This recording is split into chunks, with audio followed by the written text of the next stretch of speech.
Okay. Good morning, everyone. My name is Jenna Hamilton, and I'm part of the marketing team here at ClearPoint. I'd like to thank you all for joining us to discuss the topic we know and love, effective strategy execution. The audience will be muted for the duration of this webinar. However, we encourage questions and comments, and we ask that you please submit them at any point in the questions tab. We have two speakers today, Darren Eversole, Director of Finance for Carilion Clinic, located in Roanoke, Virginia. And interviewing Darren will be our very own Ted Jackson, one of ClearPoint's two founders. Without further ado, Ted, I'll turn this over to you. Thanks, Jenna. So Darren, thank you so much for joining. I'm very excited to have you here with us. Can you tell us a little bit about who Carilion Clinic is?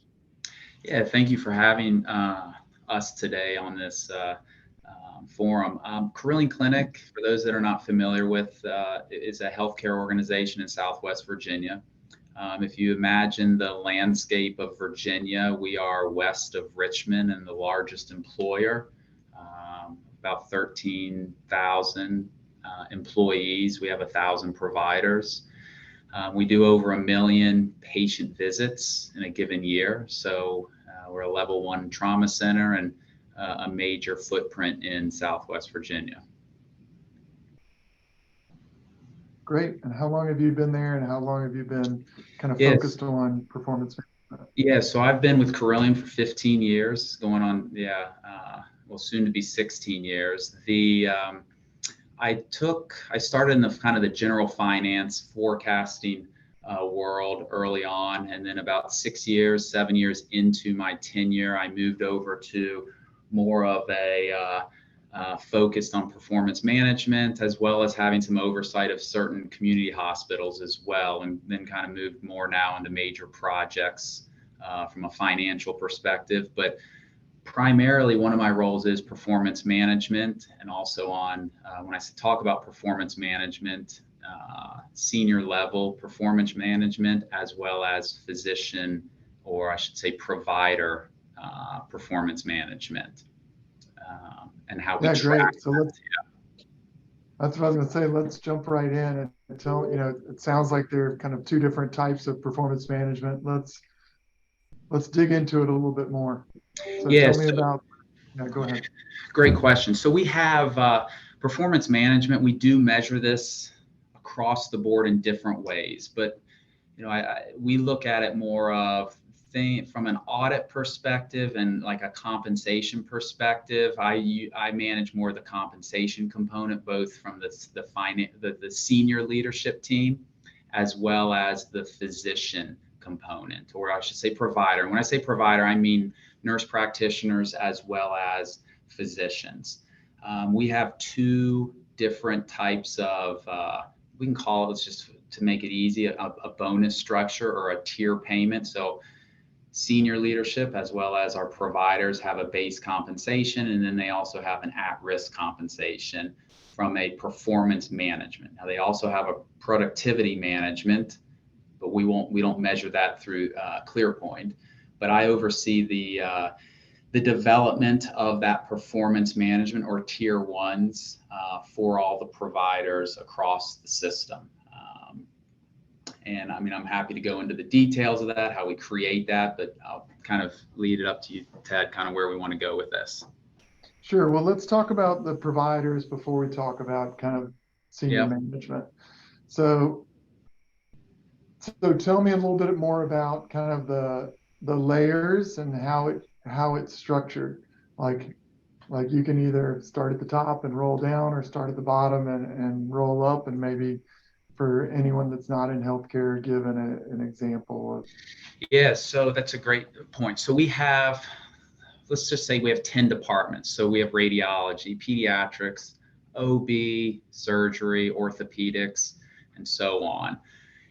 I work with each chair of that department to develop we call it a scorecard. And there are required measures across the system that are cascaded from the clinic scorecard. So things like operating margin, that's a requirement on all scorecards. If we're not performing well, no money, no mission, right? We have to be able to perform well. And then there's other specific measures that are required across the system. They're cascaded out. And those cascaded out measures, they can be tuned into specific results for those departments.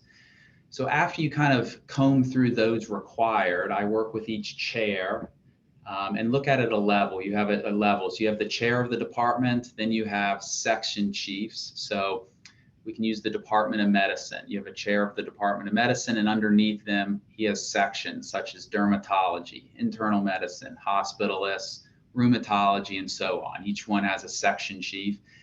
And I sit down with their leadership from their department or their section, and we come to conclusion, or we work through a process of coming up of what performance measurements or performance indicators that section chief would like to use as an incentive to drive behavior or drive outcomes. So a good example for those that are in a healthcare, or I'm sure all of you have gone to some sort of healthcare environment, you might get a patient survey. How was the care delivered? That's a big push on our end to have one of those specific metrics on their scorecard. So it could be, did the provider review your medications appropriately, or did you feel that the plan of care was delivered appropriately? There's many questions on those surveys. So we look at current run rates and then look at a percent improvement, put it in the software, and it does drive behavior. It drives outcome when we tie compensation to it. And do you have it down to kind of individual positions or practitioners underneath the sections? Yes. So that's up to the chair's discretion. So some chairs or the department likes to have one scorecard, one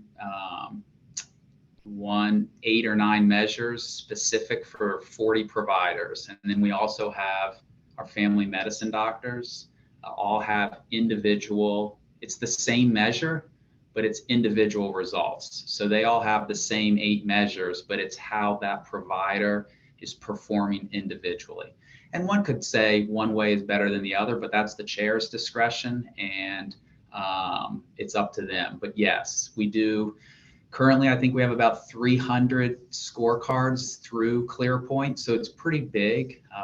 But we have another individual that helps me manage that, and we kind of and ClearPoint's partnership has been great about developing those and helping us create those at the beginning of our fiscal year, which takes a lot of weight off our shoulders. But yes, it does can go down to the individual provider level, which we do see benefits in that because the physician or the provider has individual control of the outcome for their own results. Okay, good. So if I were to kind of take it out of a healthcare environment and try to make it completely generic, what you said, it sounds like you have kind of divisions down to departments, down to individuals, and you can, this is, I guess, more of a question, and you can roll that information up so that you could say, at a division or at a department level, I could see the aggregated information across all these organizations. That's right. So using our family medicine platform with the individual, our family community med, their individual results roll into their location. So look at it from, I'm going to make it easy for those that you might have a family practice in a region, and there's within that region, there's 6 family practices. That region would be one level up, and all of those providers' results are rolling into that layer of this next layer, and then that region is rolling into the overall department of the card. So yes, we do link everything up, so everything's aggregated up into a total, so everybody's rowing in the same direction. It's not like a scattered pie chart. And so we got a question from the audience is, how do you develop these compensation bands? Like, at what level do you speak with departments and section chairs to determine what an appropriate compensation band is, or just how does it work in general? Yeah, so the compensation structure is set by the CMO. So everybody has the same percent at risk, um, if that's where the question is. We start the process actually really in February. So our fiscal year rolls from October through September. It takes about I would say, yeah, a good 5 months to develop these for the following year. And when I say we're not meeting with the individuals regularly, it's more of we give a timeline. So we give a long runway because a lot of what we have found is you have to get the reports built correctly. I mean, if the physician or the provider understands what they're being measured on, we see tremendous success. But if you're just handing out a measure and with no runway to get to understand how they can have an impact, we see some failure in that. So we start like March 1st, and it takes some time. Now we're meeting every couple months, but we just start rolling that ball slowly. And we ideally like to have everything tied in a bow by August 1st. That gives 2 months leeway to kind of understand what's being measured, and they hit the ground running. And like what percentage of comp is tied up in this? Yeah, so we are probably on the high end. So we have about 20% of our 20% is tied to performance management. So we're not talking a very small portion of dollars. With 1,000 providers, there is a lot of dollars at stake here. And we see a lot of success in that if they understand the cards are presented appropriately, monthly.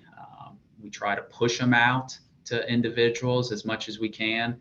And you would think you get a lot of feedback at the end of the year when payouts are done, but I don't get too much feedback, which I look at as a success, is that we've delivered it. Everybody knows what they're getting paid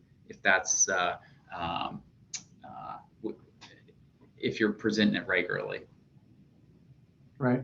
And you think this is driving better results for you as an organization, like Yes. with such a high compensation? Yep. We do see success. Now there's multiple factors in it. If the section chief is, as they have their department meetings, whether it's monthly or quarterly, if they're presenting on this, they see success. But going back to if it's not in the forefront or they don't see the results, that's not ClearPoint's problem. The software is there. We tend to have challenges, but teams, and the majority of the teams, got a good flow of this. It's on standing agendas. Whether they go over it in detail or not, when you tie compensation to it, it drives behavior. And we do see success in that quite a bit. Now, it took some time too. So we've been with ClearPoint for about 7 years now, and have had a great relationship. Prior to that, we had a clunky system that really was hard to understand, load data, read the data. There was some errors in it. And when we converted over, we saw a big win there because it's easy to use. Our providers have access to it if they want to go in to see it as a read only. Our operational leaders have ability to go in and input data, so they are familiar with it. It varies a little bit on the expertise of how someone can use it and the learning curve, but those that are seasoned, we don't see too many complaints. It's really like this is very good and meets our needs. So would you say you had 1,000 people all perfectly aligned with their compensation for the last 7 years, or were there some challenges along the way? Well, so I would probably look at it a little bit differently. Is the compensation component is a whole different discussion. So it's really more of that's the contract that Carilion uses, or that's what we kind of have set up. Whether that's right or wrong, that's not my wheelhouse. It's really more of after the provider signs, this is our current structure, so how do we measure it? I'm not really part of the kind of the negotiation part of the compensation, but the tier one, which is the performance management, and tier 2 is the productivity, how we've labeled it. Those are standard. Now they're always up for negotiation from the board and how they could change that. But if they do change it, then we'll just adjust our calculations on our end. And how many measures is a clinic or a physician looking at? Like, is this complicated or simple? No. So I'll give an example. When I took this role, our clinic scorecard, so we have 2 cards. We have the clinic, the corporation, and then we also have physician scorecards or provider scorecard. The clinic scorecard had 85 measures on it. And you start thinking through that. Out of 100%, each measure or metric had 1-2% weight. Very hard to drive behavior. So in the course of 3 years, we went from 85 metrics down to 7. And we saw tremendous success. We put obviously more weight behind certain measures, and fewer measures gets a little bit more line of focus, and we see that beneficial. One could say you could go up to 8 or 9 or 10 or maybe 13. We were at 13, but then you start thinking we don't see much success or interest in measures valued at 5 points or 5%. Really, our sweet spot is that 10 to 20 point weight. So you think about that, that really kind of puts it down to 7 measures when it's all said and done. And we find that works. Another key success that what really helps, some of our sections on the physician world, a section chief will assign a provider to each measure. So they're responsible of working with their colleagues and implementing the change, understanding why a measure is not meeting its goals, or has there been a change in environment.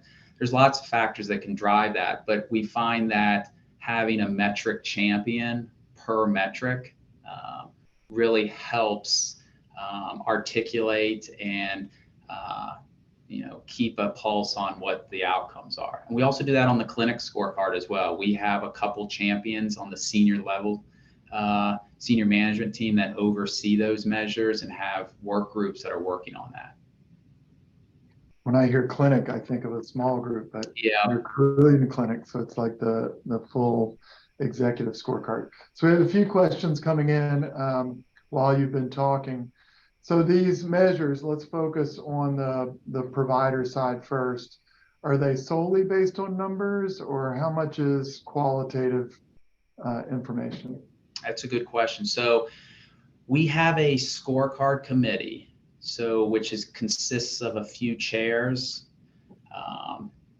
and vice presidents, and that's more of the sniff test. So when a new measure comes through, or teams have to submit, and it's more just to validate, since there is compensation tied to this. When I started this, we had measures like meeting attendance. Well, meeting attendance is more of that's your duty of being an employee. You should show up to meetings. So we kind of steer away from this, but we have quality measures or safety measures, but we also have research and scholarly activity. We have community involvement. There is value in that we find that the providers have to participate in the community or community events, do a presentation to outside providers, just to kind of network, to build their referral base. So there are some measures that teams have kind of honed in on that seem to be working, and it's a balance. It's not all driven by patient outcome. It's really a holistic view of what we stand for at Carilion and how we can compensate and make it a meaningful driving factor. That's great. At the executive level, that separate scorecard for what you call the clinic, but at the kind of like the entire level, is there any qualitative information there, or is it also kind of heavily quant because you have? It's more overarching themes. So the theme this year is employee retention, as well as access. So in the healthcare, we want to drive access to across the system. So a lot of the measures are driven on inpatient as well as new patient scheduling lags. So getting patients into our system, getting them the referral process, template management, and then also turnover or retention. I'm sure some of you have experienced a lot of turnover. We've experienced quite a bit. So that costs the institution quite a bit of money, and retaining employees is a high interest of focus. So that's kind of the theme of it. But again, they're more broad topics where there's a lot of work going into that to influence those numbers. Okay. One of the things we say is, when you're using ClearPoint, you save time and you get higher quality reports.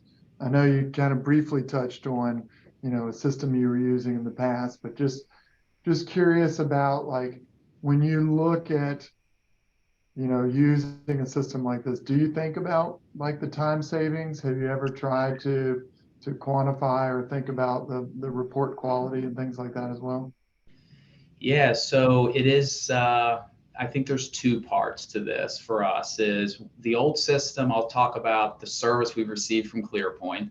So one of the, with the old system we had, there was no support function. So we would send emails off or call and be in a queue, and we'd finally get a response back.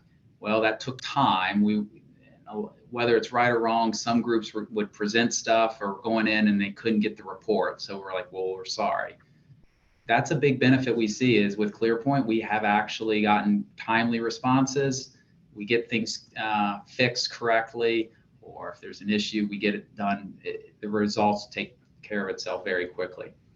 The data, so now thinking about moving from the old system to this one, the functionality of using the upload function. I know our family medicine, there's a lot of provider scorecards in that department. Everything is uploaded and streamlined. Nothing's manually entered. The old system didn't have that. So you think about that, that was a huge deciding factor. We wanted a system that we could utilize that. Just being able to PDF the scorecard and then, or email it out, setting it up where you can just blast it out to a certain listserv. I know there's a few departments that utilize that, where now that we're more in a virtual world and clinics are everywhere and they have the department meeting, teams can just pull up their own scorecard or the same scorecard that was emailed to them. So there's quite a few functionalities that speed it up and make it very easy. So yes. Would you say things that roll up, like whether it's patient satisfaction or operating margin? Well, let's take those two because they're one's super tangible and one is more qualitative. Have you seen those change or improve since you've been able to focus everyone using this system? I think we see the improvement when it's specific to the section. Our patient experience scores for the system were very good 2 years ago. It's taken a little bit of a dip over the last year. And some of that's just because of staffing. And our results have been very good and at a higher percentile than the mean.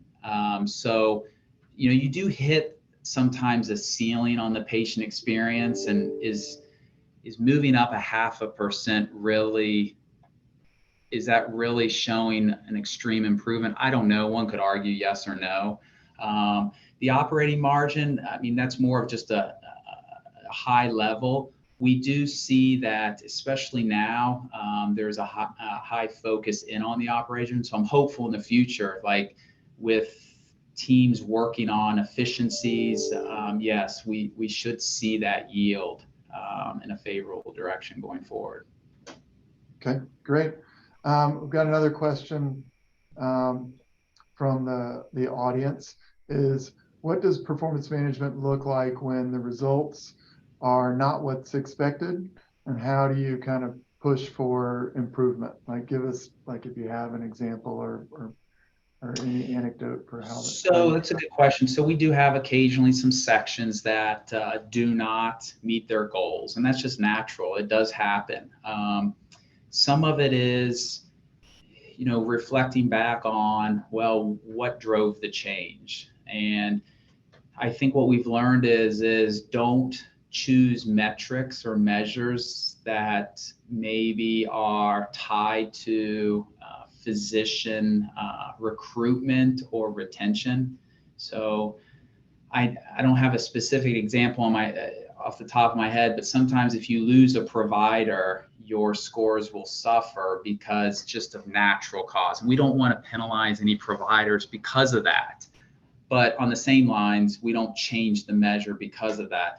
But when we develop these type of measures, we want to ensure that even if you add a provider or lose a provider, we know that's going to happen over the course of a time frame. We don't want the measures to change or the results to change because of some things that can't be controlled up front. So patient experience, that's one is if it's provider communication, just because a provider leaves, that doesn't mean the physicians that are there, they can still communicate effectively. That should not drive an outcome. Yeah, that makes sense. I would Yep. imagine you also have some kind of ratios in there. Yeah, So and a good you have people leaving versus coming back. exactly. Now you wouldn't pull a question, did I get an appointment in a timely fashion? Because again, if you lose some providers, the answer is going to be no, because now the templates are much more full. It's harder to get an appointment. So again, it's that learning curve and thinking through that. There were some challenges up front, like when I started this. But we've kind of ironed a lot of those out. So I think I have a technical question. I don't understand it, so I'm going to read it and see, Okay. see if you do. So are we talking about OPPE profiles with provider-specific measures, and how long did it take to establish that in ClearPoint? To me, I'm not sure what OPPE. Yeah, Is that what it was? Right. You mean I hope I don't know. Can maybe that person type that in and say what's that operational performance? Yeah, I'll see if we can get more details while we're waiting for Thank that. you. Sorry about that. No. I didn't know what it was, so I was just curious. While we're waiting for that, I know we're almost out of time. Can you tell us what you have in plans next? Like when you look forward for, performance management at Carilion Clinic, what's kind of in your future? What do you see as the next steps to make your system even better? So I visualize we have like our nursing, all of our nursing units have scorecards or some sort of performance management. Now a lot of times that's done in Excel or it's done in these one-offs. I visualize in the future that a lot of individuals will start using, when I say individuals, departments. And I mentioned something about just from an audit perspective, we needed a software to do the provider compensation and stuff. But we have a lot of scorecards that are that are done just manually across the system. I see in the future, moving that over. Some groups are actually moving it over. Our pharmacy team, they don't have compensation tied to their scorecard, but they want a tool or a platform. So I visualize a lot more departments coming. Now it takes resources, right? I'm sure we don't have a lot of resources in finance. So as we grow this, we got to find the time to help maintain it and ensure that it's calculating right. So it's a balance, but I visualize that taking place over the future because there are some teams starting to use it. Another thing I think that would be very beneficial is, and it's hard to do, is ClearPoint has this automation process of sending scorecards out to certain users on a certain cadence, whether it's weekly, monthly, however you want to set it up. That would be a big win for us if we could do that to all the providers and have it in the forefront, sent to them monthly. They can look at it on their cell phone, computer. At the moment, we don't have that because, again, physicians and are always moving different locations, and we want to make sure someone's got to manage that. So how we get there, I don't know yet, but that's something that I would like to grow this product to make it even more meaningful. Yeah, that sounds great. The OPPP was ongoing professional practice evaluation. I'm not sure if that's part of the comp model or the 7 measures that you typically have. Yeah, we don't use that. No, but thank you. No, we don't really use that as an indicator. Right. Okay. Darren, we're out of time. This has been a great conversation. I feel like we could go on for another hour or so. I greatly appreciate you sharing what y'all are doing. We did get questions where people wanted to get a visual for what this looks like, and I think we have a generic version of that I can put up that doesn't share any confidential information, but at least show kind of how you look at kind of that evaluation level. Thank you very much. Thanks for having me, and I'm happy to answer questions offline if need be. So thank you. Okay. Thanks again.